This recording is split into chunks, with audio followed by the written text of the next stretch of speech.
I'm Maribel, and I thought I knew the man I've shared my life with for 18 years, until tonight. Our marriage had become a colorless canvas, painted with routine and silence, every day blending into the next. But when Scott drove me up a winding mountain road to a mysterious mansion, I felt the ground shift beneath me. Hidden behind those ancient stone walls was a world I never imagined, one that stripped away every layer I'd built to protect myself. As I stood in a room full of strangers, my heart pounding like a drum, I realized I was about to uncover a side of my husband and myself that could change everything. What did Scott mean when he whispered, "This is just the beginning"? There's a certain weight to the air in our house, a heaviness that settles into the cracks of my thoughts as I stand at the kitchen sink, staring at the chipped edge of a ceramic mug I've washed 1,000 times. I'm Maribel, 43 years old, and my life feels like it's been painted in shades of beige, just like the walls of this suburban cage I call home. My husband, Scott, is somewhere in the other room, probably hunched over his laptop, the faint tap of his fingers on the keys the only proof he's still here with me. We've been married for 18 years, but sometimes I wonder if we're even in the same story anymore. There's a chasm between us, wide and silent, and I don't know how to cross it, or if I even want to. Every day unfolds like a script I've memorized. I wake up to the shrill beep of the alarm at 6:30, roll out of bed and shuffle through the motions, coffee, toast, a glance at the news on my phone while the refrigerator hums its monotonous tune in the background. Scott's already up by then, sitting at the dining table with his own mug, his salt and pepper hair catching the morning light through the window. He doesn't say much. He never has. His quiet demeanor used to feel comforting, like a steady anchor, but now it's just another wall between us. At dinner, we sit across from each other, forks scraping against plates, the ticking of the living room clock louder than any conversation we might have. I've caught him staring at me sometimes, his hazel eyes unreadable, like he's searching for something in me that's long gone. I don't ask what he's thinking. I'm not sure I want to know. Nights are the worst. We climb into bed, each of us clinging to our own edge of the mattress, the space between us a cold, unspoken boundary. There's no whispered goodnight, no brush of a hand against skin, nothing to remind me of the warmth we used to share. I lie there, staring at the ceiling, feeling the ache of loneliness settle into my bones. It's not just the absence of touch, it's the absence of connection, of meaning. I long for something, anything to break through this fog, though I can't name what it is. Maybe it's a memory of who we were, or a dream of who we could be. But most nights, I just close my eyes and let the silence swallow me whole. Scott's presence is still tangible, even in the distance. I notice the little things about him, the details that remind me he's real and not just a ghost in my life. The way his hands fidget when he's nervous, fingers tapping against his thigh or twisting the edge of a napkin. The way his shoulders slump slightly when he thinks no one's watching, carrying a weight I can't see. I wonder what's behind those quiet eyes, what he's holding back. But asking feels it's Maribel again, and I'm sitting in the passenger seat of our old sedan, the engine humming beneath me as we wind our way up into the mountains. Scott's hands grip the steering wheel, his knuckles pale against the worn leather, his focus locked on the narrow road ahead. The asphalt twists and turns like a serpent, each curve sharper than the last, and I can't help but clutch the edge of my seat, my heart thumping a little faster with every steep incline. Outside, the world transforms as we climb higher. The trees grow thicker, their branches knitting together overhead, casting dappled shadows across the car. Pine needles litter the edges of the road, and the air filtering through the cracked window smells sharp and wild, like something ancient waking up. The silence between Scott and me is heavier than it's ever been, pressing down on my chest like a stone. I glance at him, hoping for some hint of what's going on. But his face is a closed book, his jaw set, those hazel eyes fixed straight ahead. I shift in my seat, trying to break the tension. "So, are you going to tell me where we're headed?" I ask, my voice sounding thinner than I'd like. He doesn't look at me, just lets out a small, cryptic smile, the kind that makes my stomach twist in a way I can't quite name. "You'll see," he says, his tone low, almost teasing, but there's an edge to it, something I can't place. I press my lips together, frustration bubbling up, but I don't push. Not yet. Instead, I look down at myself, smoothing the fabric of the black dress I'm wearing. It's simple, sleeveless, hugging my frame in a way that feels too exposed for a drive like this. The heels I've got on, black, pointed, and uncomfortable, click against the floor mat every time I move. Scott insisted I look nice tonight, but standing in front of the mirror earlier, I felt more self-conscious than elegant. Why does it matter what I wear for wherever we're going? Why the secrecy? My fingers fidget with the hem of the dress, the questions piling up in my mind like storm clouds. Hours seem to stretch on, though it's probably only been 1, maybe 2, before the road finally levels out. Scott slows the car, and I catch my first glimpse of our destination through the windshield. My breath catches. Nestled into the side of the mountain is a mansion, its stone facade looming like something out of a Gothic novel. Iron gates stand guard at the entrance, their intricate designs curling like skeletal fingers in the fading light. Beyond them, the house itself rises, imposing and ancient-looking, with tall windows glowing faintly, as if hiding secrets behind their glass. Scott pulls up to the gates, and they creak open slowly, almost reluctantly, as if warning us to turn back.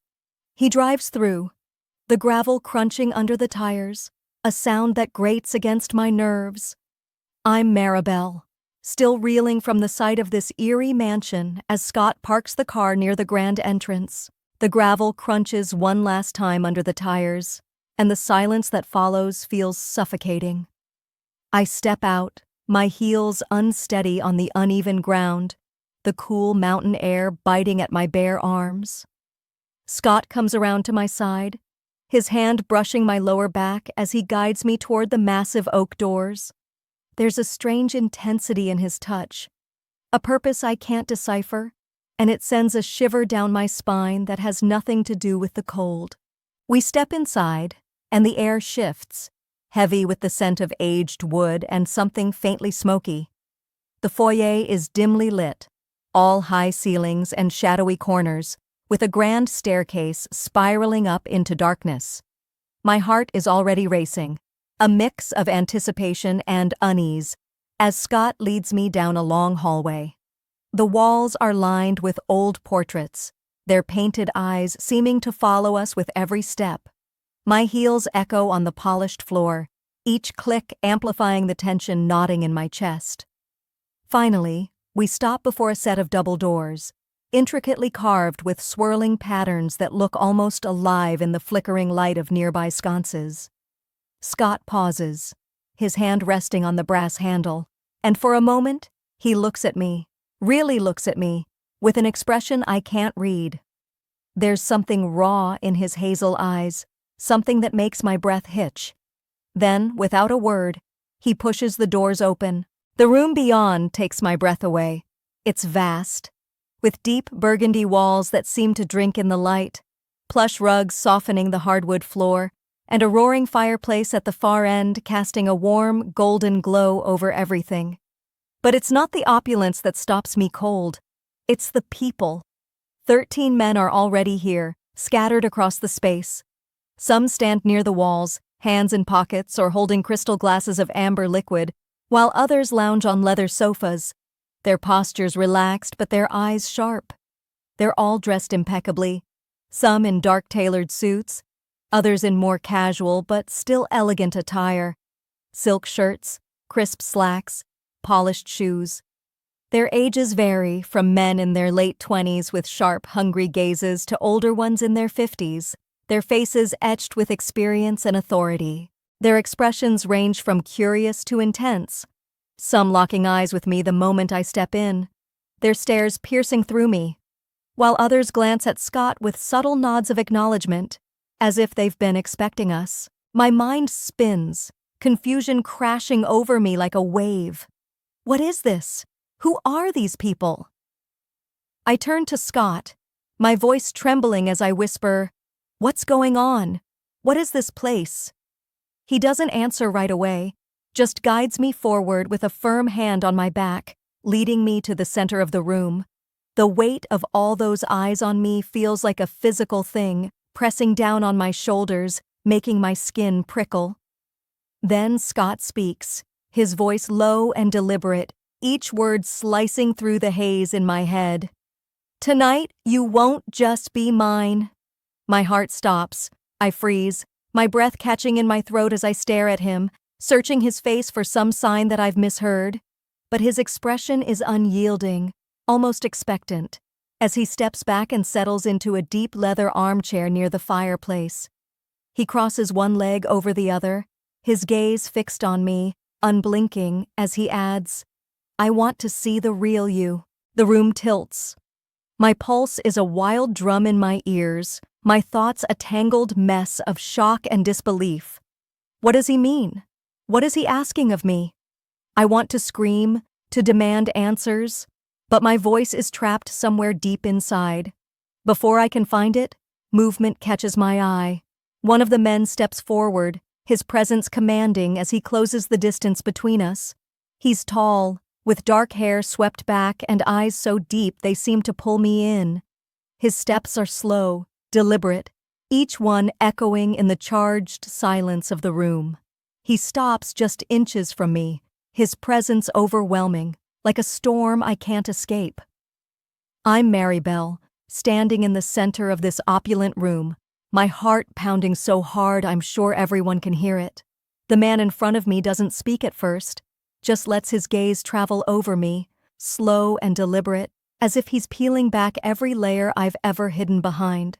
Then, with a voice like velvet, low and intimate, he murmurs, "You're more beautiful than I imagined." His words send a jolt through me, a mix of fear and something else, something I haven't felt in years, a spark of desire that catches me off guard. I feel the warmth of his hand as it rests gently on my lower back, guiding me with a touch that's both firm and careful, like he's testing the waters. My skin prickles under the fabric of my dress, every nerve suddenly awake after being dormant for so long. The scent of his cologne, rich and musky, mingles with the smoky aroma of the fireplace, filling my senses and making my head spin. In the dim light, shadows dance across his face, highlighting the sharp angles of his jaw, the intensity in his eyes, and I can't look away. It's as if the room has shrunk to just the two of us, the other men fading into the background. Though I'm acutely aware of their presence, their eyes still on me, watching every move. Another man approaches, this one older, with silver at his temples and a quiet authority in his stride. He doesn't touch me right away, but his voice is a soft rumble as he leans in close, his breath warm against my ear. "Let go," he whispers, the words wrapping around me like a caress. "You've been holding back for too long." His words pierce something deep inside, cracking open a part of me I've kept locked away. The numbness that's defined my marriage, the beige monotony of my days with Scott, it starts to fracture. And with every whispered word, every gentle brush of a hand, I feel those layers peeling away, raw and exposed. I'm trembling now, not from fear, but from the rush of it all. Another hand finds my shoulder, the touch light but electric, sending a shiver down my spine. The warmth spreads through me, thawing the cold emptiness I've carried for years. The room feels alive with energy, the air thick with unspoken promises. The light from the fireplace flickers, casting golden hues across unfamiliar faces, each one holding a different kind of intensity, some hungry, some tender, all pulling me into this moment. I catch the scent of aged leather from the sofas, the faint tang of whiskey on someone's breath as they lean in to murmur something I can't quite hear over the roar of my own pulse. Inside, I'm a storm of contradictions. With every touch, every word, I feel closer to myself, as if I'm rediscovering a part of me I didn't know existed. A woman who craves, who feels, who isn't just a shadow in her own life. It's liberating, like stepping out of a cage I didn't even realize I was in. But there's shame too, sharp and biting, clawing at the edges of my mind. What am I doing? What does this say about me? About my marriage? I've spent years building walls to protect myself from feeling too much, and now they're crumbling, leaving me vulnerable in a way I'm not sure I can handle. My eyes dart to Scott, sitting in that leather armchair by the fireplace, his posture unchanged, one leg still crossed over the other. His face is a mask, unreadable in the flickering light, but every so often, a faint smile tugs at the corner of his lips. It confuses me, twists something in my chest. Is he hurt by this? Is he pleased? Does he feel anything at all? I search his hazel eyes for answers, but they give me nothing. Just a steady gaze that keeps me tethered even as I'm spiraling. I want to know what's behind that look, what he's thinking as he watches this unfold, but I'm too caught in the current of the I'm Maribel, still standing in the center of this grand room, my body trembling from the whirlwind of sensations and emotions that have swept through me.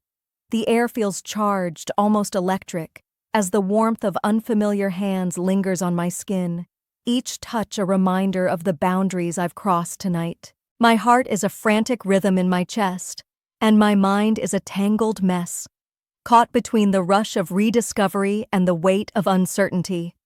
The flickering light from the fireplace dances across the faces around me, but my gaze keeps pulling back to Scott, still seated in that leather armchair, his presence both a comfort and a mystery. I watch as he rises slowly, his movements deliberate, almost methodical, like he's been waiting for this exact moment.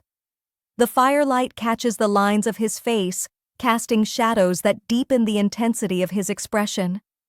My breath hitches as he approaches, each step measured, the soft thud of his shoes against the plush rug echoing in the sudden stillness of the room. My thoughts race faster than I can grasp them. Is he angry?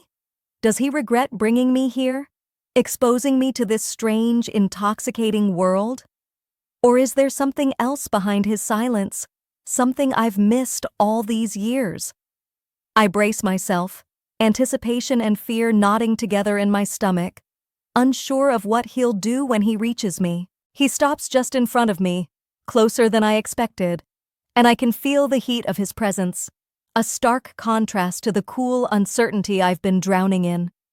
I look up into his hazel eyes, searching for the storm I thought I'd find, but instead, there's a softness there, a tenderness that catches me off guard.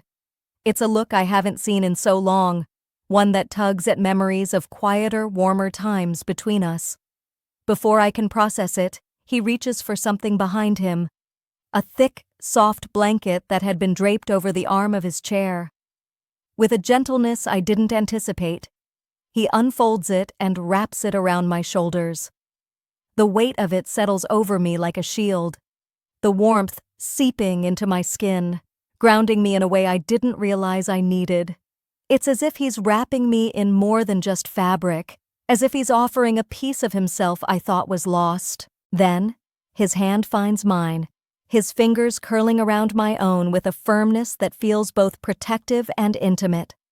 He squeezes gently, and the sensation sends a quiet jolt through me, a reminder of a connection I'd almost forgotten.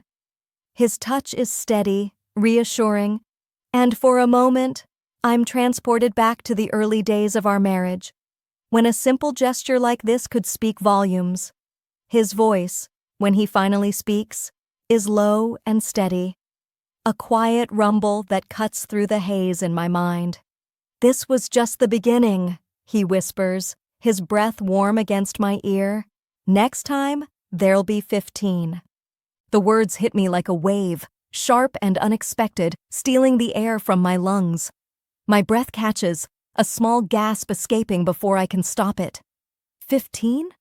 What does he mean by that? I pull back just enough to search his face, desperate for clarity, for some hint of what's behind those cryptic words. But there's no anger in his expression, no judgment, only a strange mix of satisfaction and promise, like he's already envisioning something beyond tonight. His eyes hold mine, unwavering, and I feel a shiver run down my spine. Not from fear, but from the weight of possibility. What is he planning? What does next time hold? My mind spins, trying to piece together the puzzle of his words, but I'm too overwhelmed to make sense of it. Instead, I focus on the warmth of the blanket around me, the steady pressure of his hand in mine, and the way his presence feels like an anchor in this storm of emotions. And as I stand there, caught in the intensity of his gaze, I realize something that shakes me to my core. I don't regret tonight. Not the way it unfolded, not the way it awakened parts of me I'd buried under years of routine and silence. There's a part of me I'm Maribel, standing in the aftermath of a night that's shattered everything I thought I knew about myself and my life with Scott.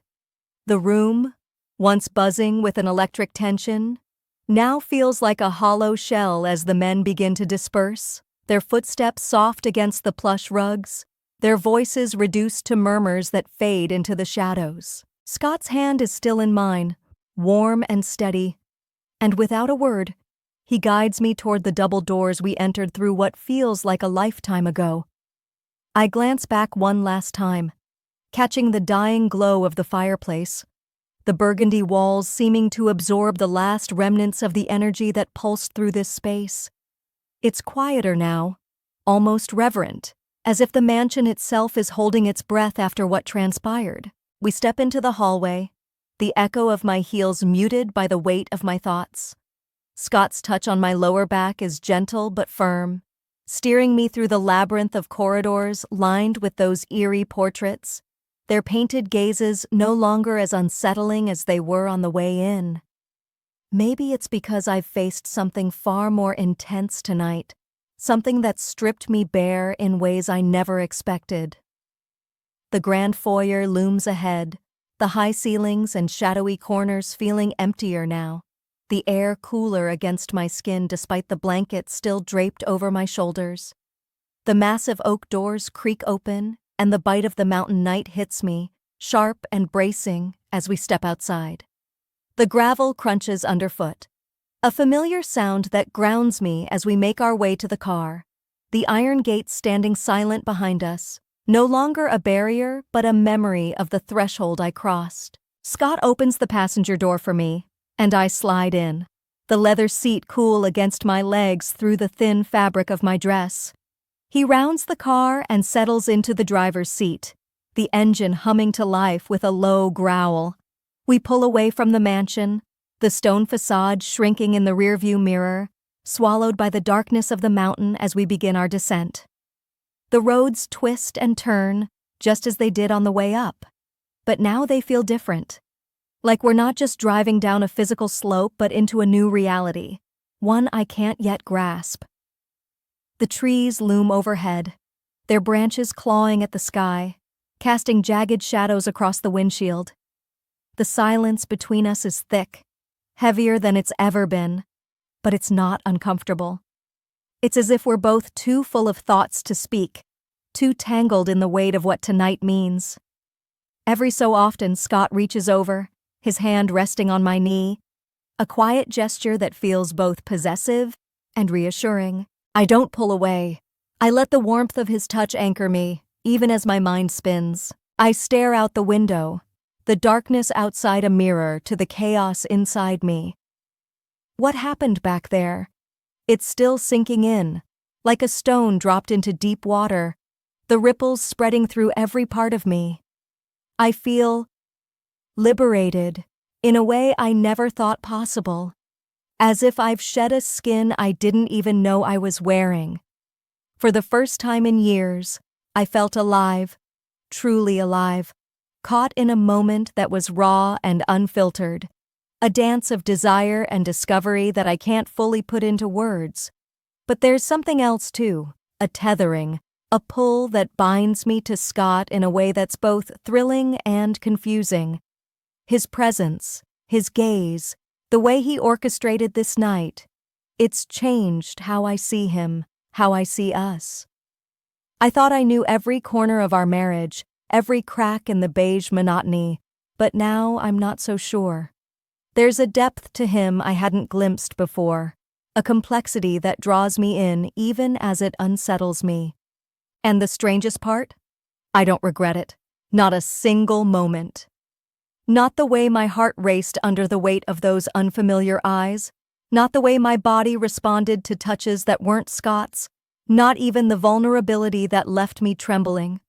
I expected shame to drown me by now, to drag me under with its sharp claws, but it's only, don't forget to subscribe, like, and comment if you enjoyed this story. This will help us create more engaging stories for you.